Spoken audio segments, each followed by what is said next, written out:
Innal hamdalillah nahmaduhu wa nasta'inuhu wa nastaghfiruh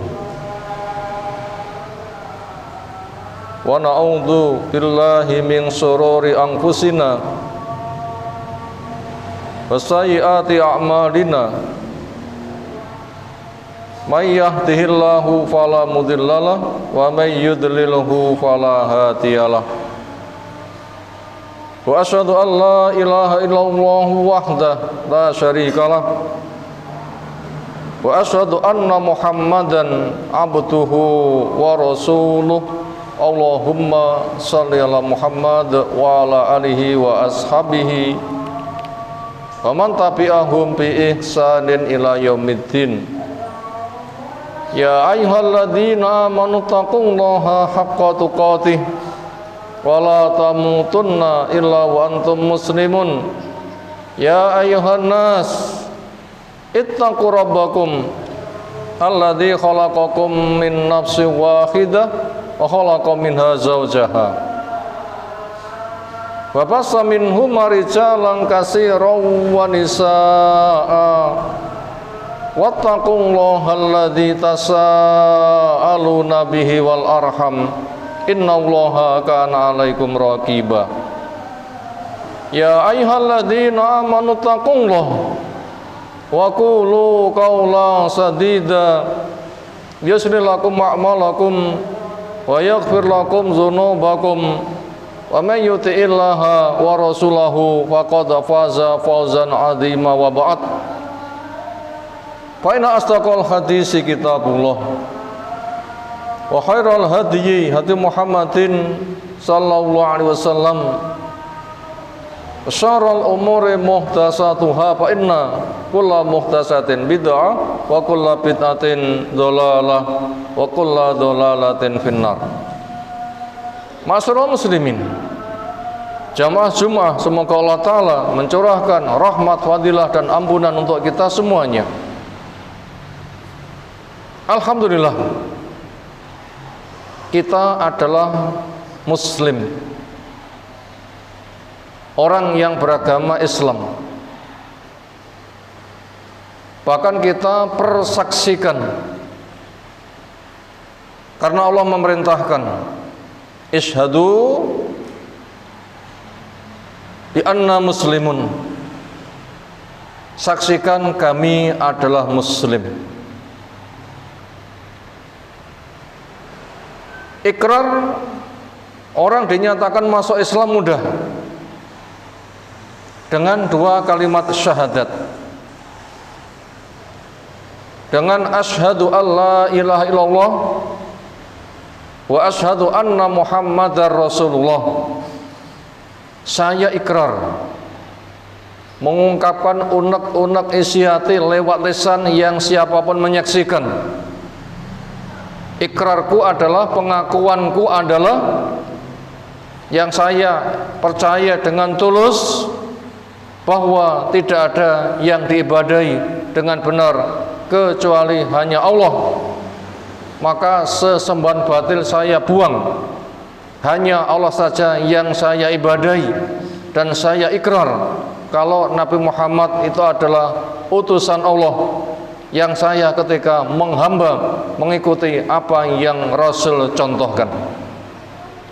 Siapa yang ikrar dengan dua kata itu, dia dikatakan muslim. Ketika mati, disolati, diawali dari mandikan, dikafani, selesai disolati, lalu dikubur. Itu adalah saudara kita. Hadirin semuanya, tapi tidak cukup hanya sampai di situ. Ada kelanjutannya. Ibaratnya orang menikah tidak hanya mengatakan qabiltu nikahaha wa tazwija bi mahril madhkur. Saya terima nikah kawinnya dengan mahar disebutkan. Enggak cukup hanya di situ, tapi ada kelanjutannya. Makanya keislaman seseorang tidak semata dikhitankan, Sering di masyarakat sebelum dikhitan suruh mengungkapkan 2 kalimat syahadat, namanya Islam nih. Nggak cukup hanya ikrar saja. Atau ketika dinikahkan, sering di masyarakat kita jumpai mereka diajak untuk ikrar 2 kalimat syahadat. Tidak hanya cukup sampai di situ, ada kelanjutannya. Karena ketika Nabi SAW ditanya apa itu Islam, selain ikrar 2 kalimat syahadat, maka dia juga menegakkan sholat. Sengaja meninggalkan sholat setelah tahunya suruh sholat tidak mau, kafir, lepas keislamannya. Ketika waktunya zakat dan mampu, juga harus zakat. Mengingkari wajibnya zakat, sudah mampu, tahu sengaja enggak zakat, juga batal keislamannya. Demikian juga puasa, wajib. Sudah tahu wajibnya puasa, dia sengaja mengingkari, enggak mau mengakui, juga lepas keislamannya. Demikian juga hajinya. Untuk kehidupan kita sehari-hari, 5 rukun Islam yang selalu dikerjakan itu adalah 2 kalimat syahadat dan sholat. Zakat nanti bila waktunya, puasa nanti bila waktunya, haji nanti bila waktunya, itu pun seumur-umur sekali wajibnya. Tapi 2 kalimat syahadat selalu dikerjakan sehari-hari. Di dalam praktek berkat masalah sholat, 2 rukun Islam selalu dikerjakan. Apa doa sesudah wudhu? Ikrar 2 kalimat syahadat. Setelah itu dia melaksanakan sholat. Tapi apakah umat Islam itu hanya dengan itu? Sepenting wudhu, sholat selesai, lalu perilaku sehari-harinya tidak ada kaitan dengan Islam? Tentunya jawabnya juga tidak. Karena makna dari Islam itu sendiri tidak hanya sebatas seremonial, acara resminan dengan ikrar 2 kalimat syahadat lalu sholat, gak cukup. Karena makna dari Islam itu sendiri adalah pertama, al-istislam lillahi bitauhid, mengakui keesaan Allah. Nomor 2, wal inqiyadu bita'ah, diwujudkan dengan ketaatan, ada syariat di sana. Halal haram, perintah larangan. Dan juga yang ketiga, dijaga jangan sampai rusak. Karena disimpulkan yang ketiga adalah al-bara'atu minasyirki wa ahli, harus bebas dari pembatal-pembatal keislamannya. Di dalam perilaku kehidupan beribadah, ikrar 2 kalimat syahadat tidak bisa dipisah. Ibaratnya nafas, menghirup, menghembus, yaitu Allah yang diibadahi, cara Rasul yang dipakai. Makanya tidak boleh cara beribadah itu nambahi ngurangi hasil karangan. Siapa yang ibadahnya dengan cara nambahi ngurangi hasil karangan atau pendapat atau warisan atau budaya bangsa, berarti dia hanya menerima Islam hanya separuh. Hanya Allah saja yang disembah tapi caranya ngarang, itu haram. Dan itu masuk kategori iman separuh dan kufur separuh. Hanya nyedot tok tanpa menghembus, orang bernafas, namanya bukan kehidupan. Hanya menghembus saja tanpa nyedot, namanya juga bukan bernafas. Maka antara menghirup dan mengembus itu satu kesatuan yang tidak bisa, yaitu menghamba kepada Allah dengan cara Rasul.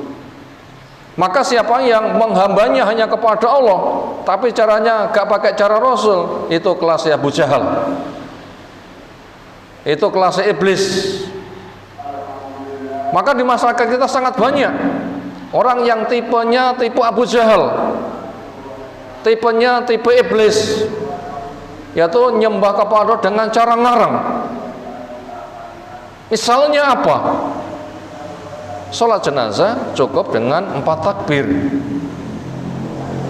Takbir pertama, Allahu Akbar, angkat tangan, sedekap, baca Fatihah. Takbir kedua, Allahu Akbar, membaca sholawat. Takbir ketiga, Allahu Akbar, doa yang dituluskan. Takbir yang keempat, Allahu Akbar, salam atau disisipi doa, selesai. Enggak ada sebelumnya, enggak ada sesudahnya. Menganggap Islam itu kurang, sehingga ditambah sebelumnya, hasil karangan, ditambah sesudahnya, hasil karangan. Kalau begitu, dia menganggap Rasul itu tidak sempurna, buktinya nambah.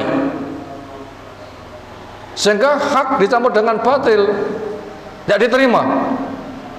Karena qulub batin dolalah, mardud, sesat, tertolak. Susu dicampur dengan madu, buang semuanya. Sunnah dicampur dengan bid'ah, buang semuanya. Maka ketika tidak ada sunnah, berarti imannya hanya separuh. Itu nanti kelas nasibnya seperti iblis, seperti Abu Jahal, karena hanya separuh.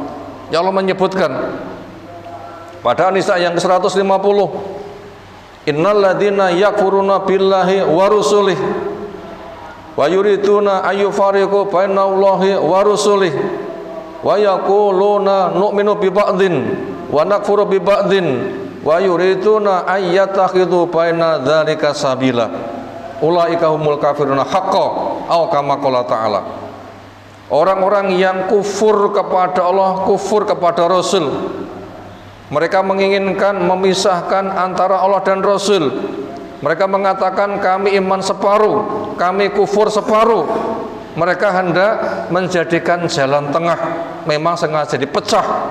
Maka mereka seperti itu adalah asli orang kafir. Sangat banyak di masyarakat. Semoga saja itu hanya gara-gara tidak tahu. Tapi bila tahu disengaja diingatkan nggak mau, batal keislamannya. Masyarakat awamnya harus paham, nggak boleh pasrah nasib kepada seorang tokoh. Kiai di kiai nih, iki wae surga nunut neraka katut, nggak bisa. Karena masing-masing orang akan dihisab sendiri-sendiri. Gak ada ceritanya surga nunut neraka katut. Yang ada kullun yati farda, masing-masing akan datang dewi-dewi menghadap kepada Allah, tidak ada penerjemah, gak ada pasrah nasib, tanggung sendiri-sendiri, itu fardhu ain. Masyarakat nggak boleh bodoh. Ada orang ajak-ajak ngene cara ibadah, wajib ditanya mana landasan dari Al-Quran bersama tafsir yang benar, mana landasan dari Rasul dengan syarah tafsir hadis yang benar, bagaimana pemahaman praktek para sahabat, karena agama telah sempurna di kala itu, dan kita mengikuti jejak mereka. Kalau muhajir, mereka ansar, dijamin oleh Allah. Sabiqunul awwalun minal muhajirin wal ansar, kepada mereka Allah meridhoinya.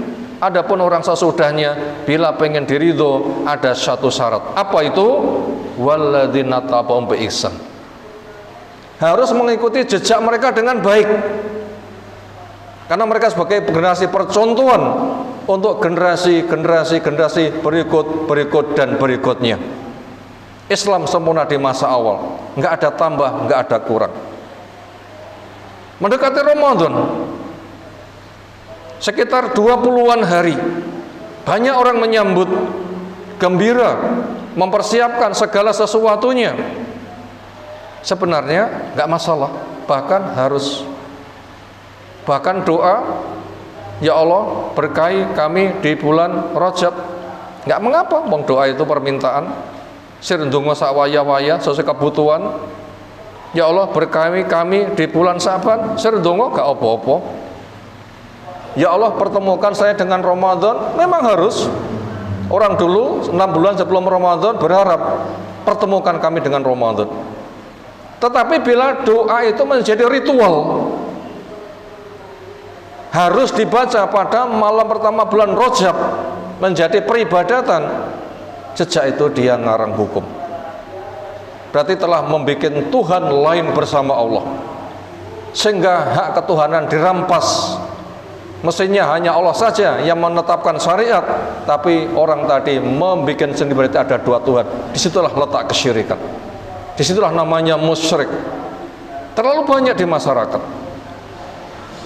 Demikian juga ketika mereka berdoa, mestinya memuji Allah, menyanjung Allah, bersolawat, menengadahkan tangan. Ya Allah saya minta ini itu, gunakan waktu yang mustajab. Tetapi sayangnya caranya banyak yang ngarang. Apa?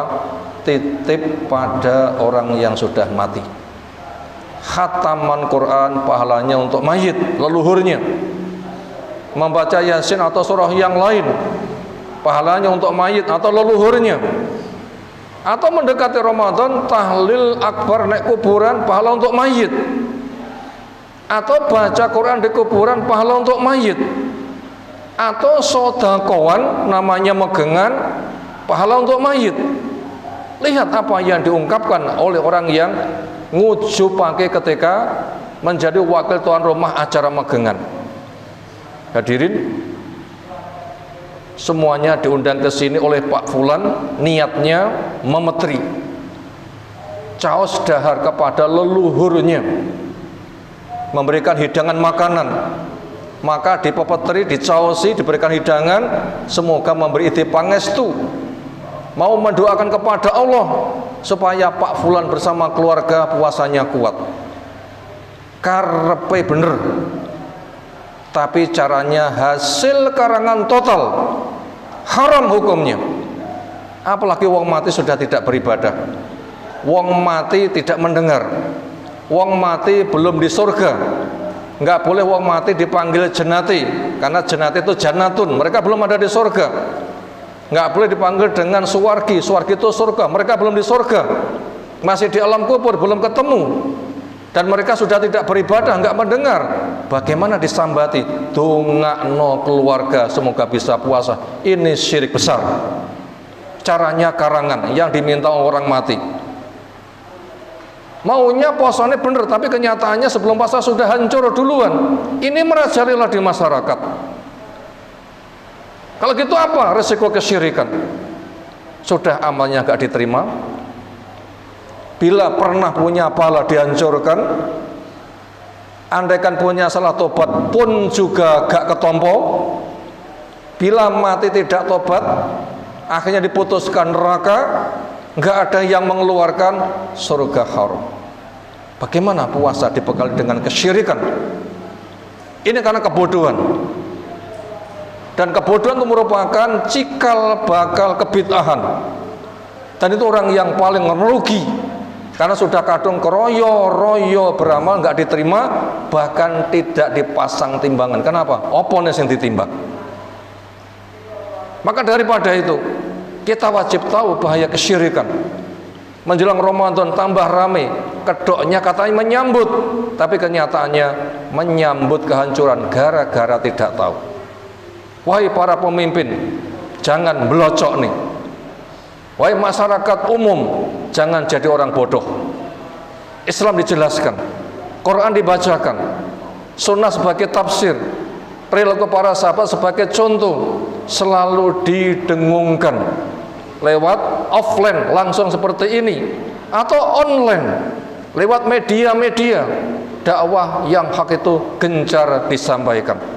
Maka untuk itu belajarlah, karena perbuatan syirik itu lebih lembut daripada hentakan kaki semut hitam yang berjalan di atas batu hitam. berada di malam yang sangat gelap. Lek kita tuh ndak melek, gak menteleng, kesyirikan itu akan berserak-serak, akan menjadi ranjau-ranjau. Siapa yang lewat kebledosan, beledosnya ranjau, mati, selesai. Tapi bila sudah kecebur kepada kesyirikan, akan bisa merana di neraka selamanya. Semoga dengan media khutbah yang kita sampaikan, kita betul-betul melek. Jangan sampai kita terkena ranjau-ranjau yang membahayakan, syirik yang mengerikan ada di mana-mana, di kanan kiri kita semuanya. Semoga apa yang tersampaikan kita mendengar, kita paham, Allah memberikan hidayah kepada kita dan benar istiqomah. Semoga kelak kita berkumpul di surga Allah Subhanahu wa taala. Barakallahu bil ayati wadil hakim. Aku lu qouli hadza astaghfirullah wastaghfiru innallaha wal ghafurur rahim.